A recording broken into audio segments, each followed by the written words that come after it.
నమస్కారం వార్తల్లోకి స్వాగతం ముందుగా ముఖ్యాంశాలు తిరుపతి మారుతి నగర్ లో వైఎస్ఆర్ కాంగ్రెస్ పార్టీ ఆవిర్భావ దినోత్సవం సందర్భంగా పార్టీ జెండా ఆవిష్కరించిన మాజీ మంత్రి పెద్దిరెడ్డి రామచంద్రారెడ్డి తిరుపతి కలెక్టరేట్ వద్ద ఆందోళన చేపట్టిన వైఎస్ఆర్ కాంగ్రెస్ పార్టీ విద్యార్థుల జీవితాలతో చెలగాటమాడుతున్న కూటమి ప్రభుత్వానికి వ్యతిరేకంగా విద్యార్థులతో కలిసి యువత పోరు అనంతరం కలెక్టర్ కి వినతి పత్రం అందించిన ఉమ్మడి చిత్తూరు జిల్లా అధ్యక్షుడు భూమన కరుణాకర్ రెడ్డి తిరుపతి రూరల్ మండలం ఓటేరు చెరువును పరిరక్షిస్తూ భూ కబ్జాదారులు అక్రమంగా తోలిన ఎర్రమట్టిని తక్షణమే ఎత్తాలి సిపిఐ సిపిఎం నాయకుల డిమాండ్. వార్తల్లోని వివరాలు. తిరుపతి మారుతి నగర్ లో వైఎస్ఆర్ కాంగ్రెస్ పార్టీ ఆవిర్భావ దినోత్సవ సందర్భంగా పుంగునూరు ఎమ్మెల్యే మాజీ మంత్రి పెద్దిరెడ్డి రామచంద్రారెడ్డి పార్టీ జెండా ఆవిష్కరించారు. వైఎస్ఆర్ కాంగ్రెస్ పార్టీ 14 ఏళ్లు పూర్తి చేసుకుని 15వ ఏట అడుగు పెడుతోందని పెద్దిరెడ్డి పేర్కొన్నారు. ఈ సందర్భంగా ఎమ్మెల్యే పెద్దిరెడ్డి రామచంద్రారెడ్డి మాట్లాడుతూ ఎన్నో ఆశలు పెట్టుకుని దివంగత ముఖ్యమంత్రి వైఎస్ఆర్ ఫీజు రింబర్స్మెంట్ పథకం తీసుకొచ్చారని అన్నారు. వైఎస్ జగన్మోహన్ రెడ్డి పాలనలో 90% విద్యార్థులకు ఫీజు రింబర్స్మెంట్ పంపిణీ చేసినట్లు తెలిపారు. పిల్లలందరూ కాలేజీలు నిలిపివేసి పంట పొలాలకు ఇప్పుడు వెళ్తున్నారని ఫీజు రింబర్స్మెంట్ పై పోరు కొనసాగిస్తున్నామన్నారు. యువతకు 3000 రూపాయలు నిరుద్యోగ భృతి ఇస్తామని మోసం చేశారని ప్రతి విద్యార్థికి 10 నెలల్లో 30,000 ఇవ్వాలని డిమాండ్ చేశారు.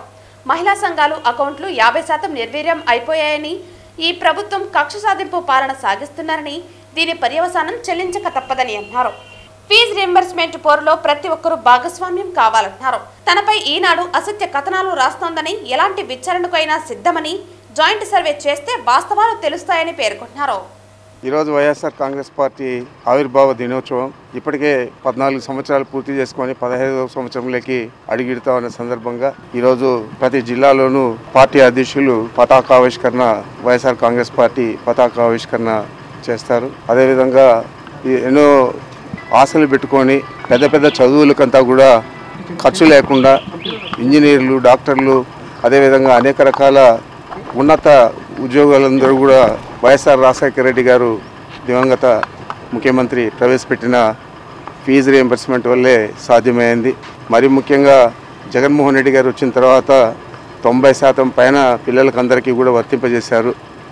ప్రైవేట్ స్కూల్లో కానీ, గవర్నమెంట్ పాఠశాలలో కానీ, ఎక్కడైనా కానీ, కాలేజెస్లో కానీ అన్నింటిలో కూడా చేయడం జరిగింది. మరి ఈరోజు ఎన్నో హామీలు ఇచ్చారు చంద్రబాబు నాయుడు. ఆ హామీలకు తగినట్లు ఏది కూడా చేయలేదు. మరీ ముఖ్యంగా ఈరోజు పిల్లలందరూ కూడా కాలేజీలు నిలిపేసి పంట పొలాలలో పని చేసుకునే దానికి వెళ్ళే పరిస్థితి ఏర్పడింది. మరింత దారుణంగా ఈ ప్రభుత్వం పరిపాలన సాగిస్తూ ఉంది. కాబట్టి దీనికి ఈరోజు మేము ఫీజు రియంబర్స్మెంట్కు మద్దతుగా ఫీజు రియంబర్స్మెంట్ పోరును ప్రతి జిల్లా హెడ్ క్వార్టర్లో కూడా నిర్వహించడం జరుగుతుంది.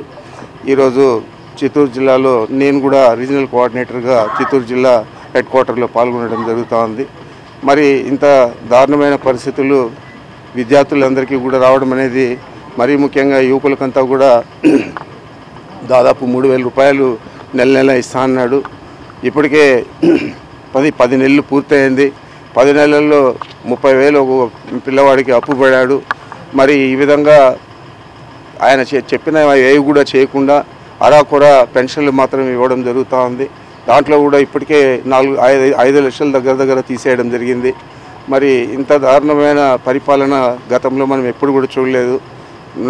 100 అబద్ధాలు చెప్పి కనీసం ఒక అబద్ధాన్ని కూడా నిజం చేసే పరిస్థితి ఈ ప్రభుత్వానికి, మరీ ముఖ్యంగా చంద్రబాబు నాయుడుకి లేదనే దానికి మనం అందరూ కూడా ఈ చూస్తూ ఉన్నాం. పరిస్థితులన్నీ కూడా వ్యాపారస్తులు కానీ, గ్రామాలలో మహిళలు కానీ అందరూ కూడా ఈరోజు చాలా ఇబ్బందులకు గురయ్యారు. మరీ ముఖ్యంగా మహిళా సంఘాల వాళ్ళ అకౌంట్లన్నీ కూడా దాదాపు ఇప్పటికే 50% పైన నిర్వీర్యమైపోయాయి. మరి ఇలాంటి పరిస్థితులన్నీ కూడా మనం గమనిస్తూ ఉన్నాం.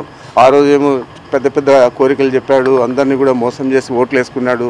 మరి ఈరోజు కేవలం ప్రభుత్వం ఒక కక్ష సాధింపు కోసం పనిచేస్తూ ఉంది తప్ప మనం సమర్థవంతమైన పాలన ఇవ్వాలా అనే ఆలోచన చేయకుండా చంద్రబాబు నాయుడు చేస్తూ ఉన్నాడు.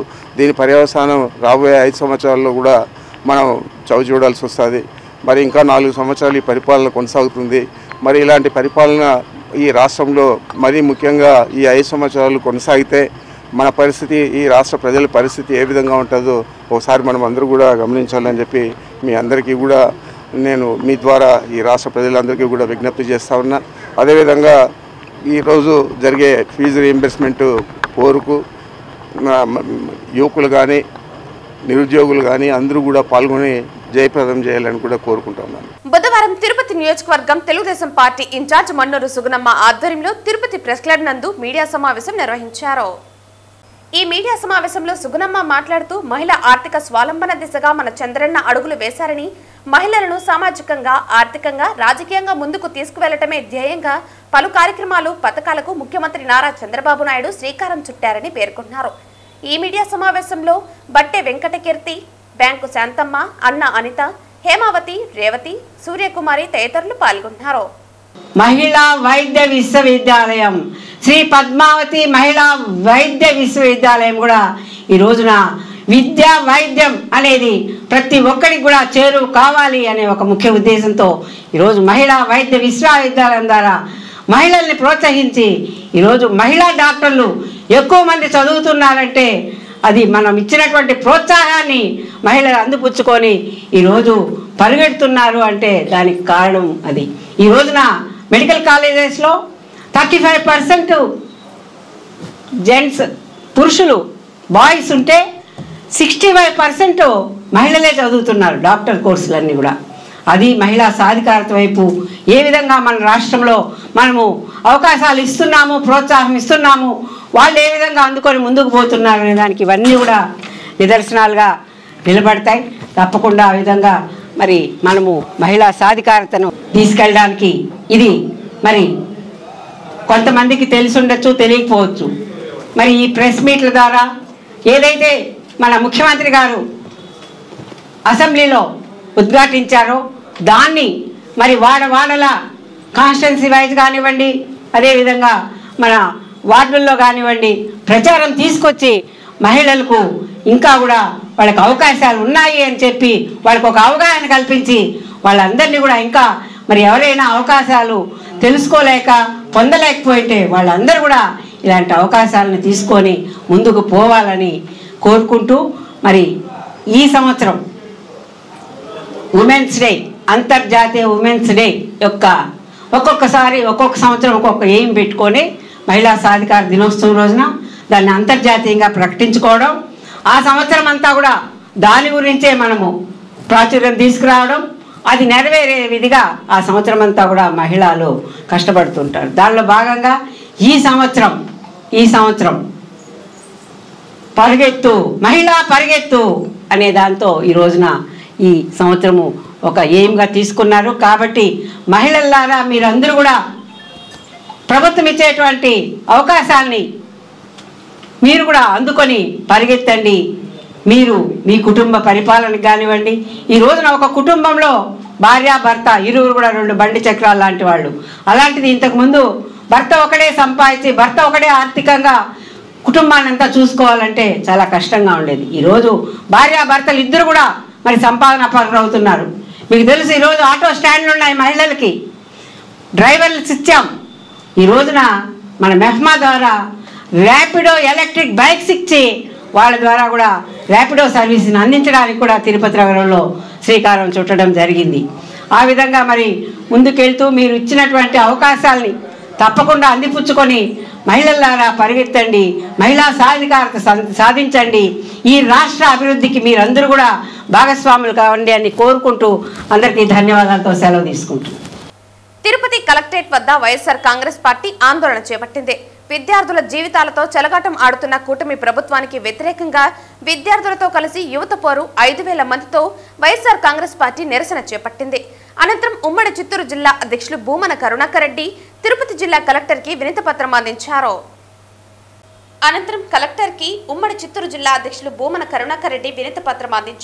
ఈ సందర్భంగా భూమన కరుణాకర్ రెడ్డి మాట్లాడుతూ కూటమి ప్రభుత్వం తప్పుడు వాగ్దానాలతో ప్రజలను మోసం చేసిందని అన్నారు. ఎన్నికల సమయంలో హామీ ఇచ్చి నేడు ఒక్క హామీ కూడా నెరవేర్చడం లేదని, జగన్ సీఎంగా ఉన్న సమయంలో నాడు నేడు ద్వారా విద్యా వ్యవస్థలో సమూల మార్పులు తెచ్చారని అన్నారు. ప్రభుత్వ పాఠశాలలో చదివే విద్యార్థులకు బైజూస్ ద్వారా ట్యాబులు, ల్యాప్టాప్లు అందించారని అన్నారు. డాక్టర్ కావాలన్న విద్యార్థులకు ఫీజు రింబర్స్మెంట్ ఇచ్చేవారని, నేడు కూటమి అంతకంటే ఎక్కువ చేస్తామని చెప్పిందని, నేటి వరకు ఇచ్చిన 700 కోట్లే కానీ కావాల్సింది మాత్రం 4,000 కోట్లని అన్నారు. బడ్జెట్లో కూడా తక్కువ మొత్తం కేటాయించారని, విద్యార్థులు చదువులు మానుకునే పరిస్థితి నెలకొందన్నారు. జగన్మోహన్ రెడ్డి ఆదేశంతో నేడు కలెక్టరేట్ వద్ద ఆందోళన చేసి కలెక్టర్కి వినతి పత్రం సమర్పించినట్లు పేర్కొన్నారు. డిఎస్సి ఊసేలేదని, యువతకు ఉద్యోగం వచ్చే వరకు 3000 నిరుద్యోగ వృత్తి కల్పిస్తామని అన్నారని నేటికి ₹1 కూడా ఇవ్వలేదన్నారు. కూటమి ప్రభుత్వం దగా చేస్తోందని, ప్రభుత్వం చేస్తున్న దగాకోరుతనానికి వ్యతిరేకంగా నేడు ఆందోళన చేపట్టామని పేర్కొన్నారు. జగన్ 15 మెడికల్ కాలేజీలు కట్టాలని నిర్ణయించారని, ఇందులో 5 కాలేజీ పూర్తి చేశారని అన్నారు. కానీ నేడు మెడికల్ కాలేజీలను ప్రైవేటు పరం చేస్తామని అంటున్నారని, దీనిని మేము వ్యతిరేకిస్తున్నామని పేర్కొన్నారు. కూటమి తీరు పట్ల విద్యార్థులు, తల్లిదండ్రులు ఆవేదన వ్యక్తం చేస్తున్నారని పేర్కొన్నారు. ఎంత దగా చేస్తున్నది, ఎంత మోసం చేస్తున్నది, ఎంత దుర్మార్గంగా వాడుకున్నది ప్రజలందరినీ కూడా వాడుకొని ఓట్లు వేయించుకొని ఈ రోజున ప్రభుత్వం దగ్గర డబ్బులు లేవు అని చేస్తున్నటువంటి ప్రకటనలకి, చేస్తున్నటువంటి ఈ దగాకి వ్యతిరేకంగా ఈ రోజున పెద్ద ఎత్తున వైఎస్ఆర్ కాంగ్రెస్ పార్టీ నిరసన కార్యక్రమం చేపట్టింది. జగన్మోహన్ రెడ్డి గారు ఒక సమున్నతమైనటువంటి ఆశయంతో 17 మెడికల్ కళాశాలల్ని, ప్రభుత్వ మెడికల్ కళాశాలల్ని ఏర్పాటు చేయాలని తీర్మానించి 5 మెడికల్ కళాశాలల్ని పూర్తి చేసి దాదాపు 700 మంది విద్యార్థులకు అందులో సీట్లు కూడా వాళ్ళందరూ కూడా ఈరోజు చదువుకుంటున్నారు. దాదాపు 2550 మెడికల్ సీట్లను కేంద్ర ప్రభుత్వం ద్వారా జగన్మోహన్ రెడ్డి గారు పేదవాళ్లకు చదువు ఉచితంగా ఇవ్వటానికి, పేద ప్రజలకు సమున్నతమైనటువంటి నాణ్యమైన వైద్య విద్య ఇవ్వటానికి ఆయన 17 మెడికల్ కళాశాలను ఏర్పాటు చేయాలని తలపిస్తే ఈ రోజున మిగతా 12 మెడికల్ కళాశాలలు మాకు అవసరం లేదు, ఇవన్నీ కూడా ప్రైవేటీకరిస్తాము అని పేద విద్యార్థుల మీద పగతో చేసినటువంటి ఈ దగాకు వ్యతిరేకంగా మా నాయకుడు జగన్మోహన్ రెడ్డి గారి యొక్క ఆలోచనలతో, ఆయన నేతృత్వంతో, ఆయన ఆదేశంతో లక్షలాది మంది ఈ రోజున తల్లిదండ్రులు, విద్యార్థుల తల్లిదండ్రులు, విద్యార్థులు, యువకులు అందరూ కూడా ఓ కథన రంగంలోకి దూకినట్టుగా పెద్ద ఎత్తున ఈ రోజున ఉద్యమించి మా బాధలు ఇవి, మా బాధల్ని తీర్చకపోతే మరింత పెద్ద ఎత్తున పోరాటాలు చేస్తామోనని రాష్ట్ర వ్యాప్తంగా ఉన్న కలెక్టర్లకందరికీ కూడా ఈ రోజున విజ్ఞాపన పత్రాలు ఇవ్వటం జరిగిందని తెలియజేస్తారు. తిరుపతి రూరల్ మండలం ఓటేరు చెరువులను పరిరక్షిస్తూ భూ కబ్జాదారులు అక్రమంగా తోలిన ఎర్రమట్టిని తక్షణమే ఎత్తాలని సిపిఐ రాష్ట్ర కార్యదర్శి నారాయణ, సిపిఐ జిల్లా కార్యదర్శి Murali, republic day party of India అధ్యక్షులు అంజయ్య, సిపిఎం జిల్లా కార్యవర్గ సభ్యులు జయచంద్ర ప్రభుత్వాన్ని డిమాండ్ చేశారు. బుధవారం ఓటేరు చెరువును సందర్శించిన నారాయణ మాట్లాడుతూ, గత బ్రిటిష్ కాలం నుండి ఉన్న ఓటేరు చెరువును శ్రీకాళహస్తికి చెందిన కొంతమంది భూ కబ్జాదారులు కబ్జా చేస్తున్నారని, ఈ కబ్జా కోర్లను తక్షణమే నిలువరించాలని, రెవెన్యూ అధికారులు పెట్టిన బోర్డులు కూడా చింపేసిన రౌడీలను తక్షణమే అరెస్టు చేయాలని వారు డిమాండ్ చేశారు. చెరువు తిరుపతికి ఎంతో ప్రయోజనకరమైందని, అలాంటి చెరువును అక్రమంగా రాత్రికి రాత్రే ఎర్రగుళ్ల తోలి చెరువును మాయం చేయాలని చూస్తున్న వారెవరో రెవెన్యూ అధికారులకు, పోలీసులకు తెలుసని, అయినా వారిని ఏమాత్రం పిలిపించడం గాని, వారిపైన కేసులు పెట్టడం గాని చేయకుండా వారిని వదిలేయటం అంటే రెవెన్యూ అధికారులు భూ కబ్జాదారుల నుంచి ఎంత పెద్ద మొత్తంలో లంచాలు తీసుకుంటున్నారో బయట పెట్టాలని వారు డిమాండ్ చేశారు. ప్రభుత్వం ఆ చెరువులు వదిలేసిన తిరుపతిలో ఉన్న వామపక్ష పార్టీలు, ఇతర ప్రజాస్వామ్యవారి పార్టీలు చూస్తూ ఊరుకోవని, తప్పనిసరి పరిస్థితుల్లో భూ కబ్జాదారులకు ఆ భూమిని అప్పగిస్తే ఖచ్చితంగా పేదలను సమీకరించి ఆ చెరువులో ఎర్ర జెండాలు పాతి ఇల్లు లేని నిరుపేదలందరికీ ఇళ్ల స్థలాలు పంచడం జరుగుతుందని హెచ్చరించారు. ఈ సందర్భంగా కలెక్టర్ వెంకటేశ్వర్లు స్పందిస్తూ, తప్పకుండా చెరువులను కాపాడుతామని, పదే పదే ఉద్యమాలు చేయటం ఎందుకని వారు అఖిలపక్ష నాయకులను కోరారు. ఈ వినతి పత్రం వచ్చిన వారిలో సిపిఐ జిల్లా కార్యవర్గ సభ్యులు చిన్నం పెంచులయ్య, నగర కార్యదర్శి విశ్వనాథ్, ఓటేరు చెరువు పరిరక్షణ కమిటీ వేదిక కన్వీనర్ పద్మనాభరెడ్డి, రైతు సంఘం నాయకులు తదితరులు పాల్గొన్నారు. ఇటువంటి చెరువులు లేకుండా పోతే వాళ్ళు చెప్పచ్చు, చెరువు ఉంది, వ్యవసాయ భూములు లేవు కాబట్టి ఇదేం చేస్తారని. చెరువుల గుంట ఉండాల్సిందే, నీటి బాడీలు ఉండాల్సిందే, తద్వారానే గ్రౌండ్ వాటర్ పెరుగుతుంది. గ్రౌండ్ వాటర్ పెరగడం ద్వారా అన్ని బోట్లకి అన్నింటికి నీళ్ళు వస్తాయి, లేదా ట్యాంకుల మీద ఆధారపడాలా. వీటిని దృష్టిలో పెట్టుకున్నప్పుడు ఈ చెరువులు ఉండాల్సింది. డాక్యుమెంట్ ఆయన తేవచ్చు, బతికున్న స్వచ్ఛమైన డాక్యుమెంట్ తేవచ్చు, బతికున్న స్వచ్ఛమైన డాక్యుమెంట్ తేవచ్చు. డాక్యుమెంట్ పెద్ద కష్టం కాదు. కానీ ఎప్పటి నుంచో బ్రిటిష్ కాలం నుంచి 1918 నుంచా 1909 నుంచి ఈ చెరువు ఉన్నప్పుడు దీన్ని ఎట్లా మాయం చేస్తారు? ఒకటి. రెండు, ఎంత ధైర్యంగా అయితే గవర్నమెంట్ అఫీషియల్ చేసినట్టుగా మొత్తం శబ్దం చేస్తున్నారు. ఎంత ధైర్యం ఉన్నారా? చెరువు వాళ్ళే కాళ్ళు దూతున్నారు. అంటే ఇది ప్యారల్ గవర్నమెంటా లేదంటే సమాంతరమైనటువంటి గవర్నమెంటా నాకు అర్థం కాదు. మన ఒత్తిడి మేరకు ఆడ బోర్డు పెట్టారు. తహసీల్దార్ బోర్డు పెడితే ఆ బోర్డు పీకేశారు, దాన్ని చించేశారు. ఇంతకన్నా అవమానం ఉందా గవర్నమెంట్కి? గవర్నమెంట్ పెట్టినటువంటి బోర్డునే పీకేసేటువంటి శక్తి ఉంటే అది గవర్నమెంట్ ఫెయిల్యూరా, లేదంటే గవర్నమెంట్ అసమర్థత, లేదంటే వాళ్ళు more పవర్ఫుల్లా తెలుసుకోవాల్సి వస్తుంది. ఇది ప్రభుత్వం నుంచి కూడా గట్టి చర్యలు లేకుండా పోతుంది. ఒకటి ఇంత చేసిన తర్వాత నోటీస్ ఇచ్చిన కేసు పెట్టాలి కదా, బోర్డు పీకేషన్ కేసు పెట్టాలి కదా, ఎందుకు పెట్టలేదు? ఇది జనమే కాపాడుకోవాలి, ప్రభుత్వం కాపాడుతుంది అనుకోవడం లేదు. దీన్ని కాపాడకపోతే భవిష్యత్తు తిరిగి నష్టం వస్తుంది. దీనిపైన కమ్యూనిస్ట్ పార్టీ కాదు, వామపక్షాలంతా కలిసి నిలబెట్టాం. సిపిఐ, సిపిఎం, ఆర్పిఎఫ్ ఇంకా మిగతా కలిసి వస్తున్నారు. అసలు రాజకీయ సమస్య కాదు, ఇది సామాజిక సమస్య. ప్రజలందరూ కలిసి చెరువును కాపాడుకుంటే భవిష్యత్తు తిరుపతికి ఉపయోగపడుతుంది. దీనిపైన నిలబడాల్సిందే.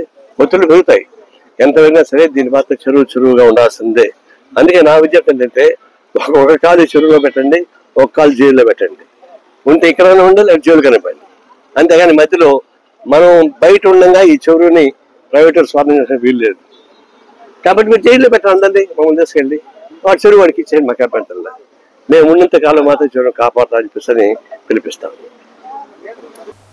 మార్చి 14న దిల్రుబా సినిమా విడుదలవుతుందని, హోలీ రోజు సినిమా ప్రేక్షకుల ముందుకు వస్తుందని, ఇది నా 10వ సినిమా అని, దిల్రుబా సినిమా అందరికీ నచ్చుతుందని, సినిమాలో ట్విస్టులు ప్రేక్షకులను ఆకట్టుకుంటుందని, నా క్యారెక్టర్ కొత్తగా కనిపిస్తుందని, ప్రేక్షకులను అలరిస్తుందని సినీ కథానాయకుడు కిరణ్ అబ్బవరం పేర్కొన్నారు. ఈ సందర్భంగా సినీ నటుడు కిరణ్ అబ్బవరం మాట్లాడుతూ, మార్చి 14న దిల్రుబా సినిమా విడుదలవుతోందని, హోలీ రోజు సినిమా ప్రేక్షకుల ముందుకు వస్తోందన్నారు. ఇది నా 10వ సినిమా అని, దిల్రుబా సినిమా అందరికీ నచ్చుతుందని పేర్కొన్నారు. సినిమాలో ట్విస్టులు ప్రేక్షకులను ఆకట్టుకుంటుందని, నా క్యారెక్టర్ కొత్తగా కనిపిస్తుందని, ప్రేక్షకులను అలరిస్తుందని అన్నారు. కొత్త వారికి సినిమాల్లో అవకాశం రావటం లేదని, రాయలసీమ నుంచి వచ్చే వారికి సినిమాల్లో అవకాశాలు చాలా తక్కువ అన్నారు. రాయలసీమ నుంచి హీరోలు ఎవరైనా ఉన్నారంటే అది ఒక మోహన్ బాబు కుటుంబమేనని, కింది స్థాయి నుంచి వచ్చిన నేను సమాజ సేవ చేయాలనుకుంటున్నానని అన్నారు. అనంతరం హీరోయిన్ రుక్సా దిల్హన్ మాట్లాడుతూ, రేపే ప్రీమియర్ షో థియేటర్లలో ప్రదర్శితం కానుందని, ఈ సినిమాలో నాకు వెరైటీ క్యారెక్టర్ ఇచ్చారని అన్నారు. కృష్ణార్జున యుద్ధం తర్వాత ఈ సినిమాలో నటించారని పేర్కొన్నారు. అనంతరం మరో హీరోయిన్ నజియా మాట్లాడుతూ, నా మొదటి సినిమా ఇదని, నా క్యారెక్టర్ ప్రత్యేకంగా ఉంటుందన్నారు. సినిమా ఎప్పుడెప్పుడు విడుదలవుతుందా అని నేను కూడా వెయిట్ చేస్తున్నానని పేర్కొన్నారు. సార్ వెరీ ఇంటెన్స్ యాక్షన్ ఉంటుంది సార్. ముందు ఎప్పుడు నన్ను చూడని విధంగా ఈ సినిమాలో చాలా ఇంటెన్స్ యాక్షన్ ఉంటుంది. నేను చాలా కాన్ఫిడెంట్గా ఉన్నాను మీకు చాలా బాగా నచ్చుతుందని. ఇక్కడ మీ అందరికి నేను ప్రామిస్ చేస్తున్నాను, సినిమా 48th మినిట్ నుంచి ఇంటర్వెల్ వరకు మీరు చాలా హైలో ఉంటారు సార్. 48th మినిట్ నుంచి ఇంటర్వెల్ వరకు కంటిన్యూస్ 30 మినిట్స్ స్ట్రెచ్ మీరు చాలా వైబ్ అవుతారు. పర్టికులర్గా తిరుపతి వాళ్ళు చాలా గట్టిగా ఎంజాయ్ చేస్తారు. అంటే నేను ఈ సినిమాలో ఉన్నంత ఇంటెన్స్గా కానీ ఇంత అవుట్ అండ్ అవుట్ క్యారెక్టరేషన్ దేంట్లో చేయలేదు. మీకు అది కనిపిస్తుంది రేపు. నేను ఇప్పటిదాకా 9 సినిమాల్లో నేను కనిపించిన విధానం వేరు, దిల్రుబా సినిమాలో నేను ఉండే విధానం వేరు. నేను కూడా ఎక్కువ మాట్లాడట్లేదు, అంటే లిటరల్లీ మేము సినిమా ప్రమోషన్స్లో కూడా ఎక్కువ హైప్ ఇవ్వట్లేదు. ఎందుకంటే మీరందరూ థియేటర్లో సర్ప్రైజ్ అవ్వాలని. ఖచ్చితంగా నేను కలెక్షన్స్ గేమ్లో లేను కానీ సార్, అప్పుడు కూడా నేను కలెక్షన్స్ గేమ్లో అది లేను, ఇప్పుడు కూడా.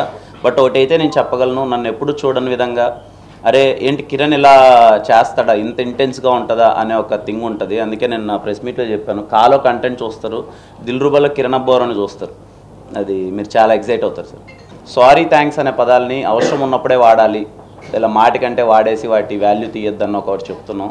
ఈ ఎక్స్ లవర్ని మనం ఏదో శత్రువులా చూసేయడం, మనం ఒకరితో ప్రేమలో ఓడిపోయిన తర్వాత వాళ్ళతో బ్రేకప్ అయిన తర్వాత వాళ్ళని ఏదో ఇంకా వాళ్ళకి దూరంగా ఉండాలి, అసలు వాళ్ళని శత్రువులా చూడాలని చాలామంది అలా ఉంది. అదేం లేదు, ఒకసారి ప్రేమలో విడిపోతే ఏంటి, ఆ ఫ్రెండ్షిప్ అయితే ఎక్కడికి వెళ్ళదు కదా. సో ఎక్స్ లవర్ని కూడా మనం బాగా ట్రీట్ చేయొచ్చు అని ఒక ఎమోషన్ చెప్తున్నాము. అది ఖచ్చితంగా చాలా డీసెంట్ వేలో చెప్పాము, మీకు నచ్చుతుంది అనుకుంటున్నాను సార్.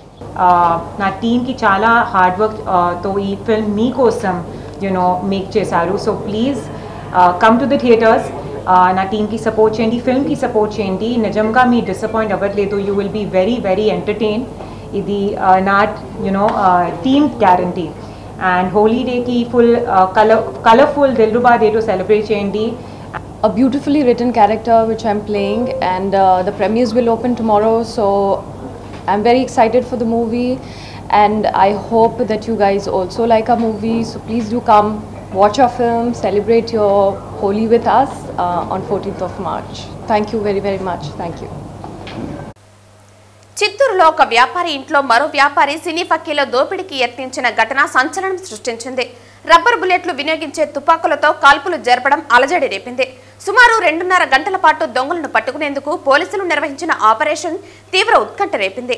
చివరికి పోలీసులు చాకచక్యంగా నిందితులను పట్టుకోవడంతో అంతా ఊపిరి పీల్చుకున్నారు. బుధవారం ఉదయం చిత్తూరులోని గాంధీ రోడ్డులో ఒక్కసారిగా కాల్పుల కలకలం నెలకొంది. ఓ ఇంట్లోకి చొరబడిన దొంగల ముఠ 2 తుపాకులతో కాల్పులు జరిపారు. వెంటనే అప్రమత్తమైన ఇంటి యాజమాని పోలీసులకు సమాచారం అందించారు. 4 నిందితులను పోలీసులు అదుపులోకి తీసుకున్నారు. నిందితుల నుంచి 2 తుపాకీలు, బుల్లెట్లు స్వాధీనం చేసుకున్నారు. దుండగుల కోసం 2.5 గంటల పాటు పోలీసులు ఆపరేషన్ నిర్వహించారు. అనంతరం దొంగల కాల్పుల ఘటనలో కీలక మలుపు చోటు చేసుకుంది. ఒక ప్రముఖ వ్యాపారి ఇంట్లో దోపిడీకి మరో ప్రముఖ వ్యాపారి పన్నాగం పనినట్లు పోలీసులు గుర్తించారు. పుష్ప కిడ్స్ వరల్డ్ యాజమాని చంద్రశేఖర్ ఇంట్లో దోపిడీకి ఎస్ఎల్వి ఫర్నిచర్ యాజమాని ముఠాను ఏర్పాటు చేశారు. కర్ణాటక, ఉత్తరాదికి చెందిన దుండగులతో వ్యాపారి ముఠా ఏర్పాటు చేసినట్లు తెలుస్తోంది. రబ్బర్ బుల్లెట్స్ వినియోగించే తుపాకులతో చంద్రశేఖర్ ఇంట్లో దోపిడీకి యత్నించారు. పుష్ప కిడ్స్ వరల్డ్ యాజమాని చంద్రశేఖర్ ఇంట్లోకి వెళ్లాక దుండగులు కాల్పులు జరిపారు. ఈ ఘటనలో పుష్ప కిడ్స్ వరల్డ్ యాజమాని చంద్రశేఖర్ కు గాయాలయ్యాయి. ఇంట్లో దుండగులు చొరబడడంతో అప్రమత్తమైన వ్యాపారి చంద్రశేఖర్ వెంటనే పోలీసులకు సమాచారం ఇచ్చారు. వ్యాపారి సమాచారంతో రంగంలోకి దిగిన పోలీసులు 5గురిని అదుపులోకి తీసుకున్నారు. వెంటనే చిత్తూరులోని గాంధీ రోడ్డు పరిసరాలను తమ ఆధీనంలోకి తీసుకున్న పోలీసులు దుండగుల కోసం 2.5 గంటల పాటు ఆపరేషన్ నిర్వహించారు. 2.5 గంటల పాటు ఆపరేషన్ తర్వాత గాంధీ రోడ్డులో సాధారణ పరిస్థితి తెచ్చారు. చోరీకి ముఠా ఏర్పాటు చేసిన ఎస్ఎల్వి ఫర్నిచర్ యాజమానిని పోలీసులు అదుపులోకి తీసుకున్నారు. ఈ ఘటనపై దర్యాప్తు చేస్తున్నారు.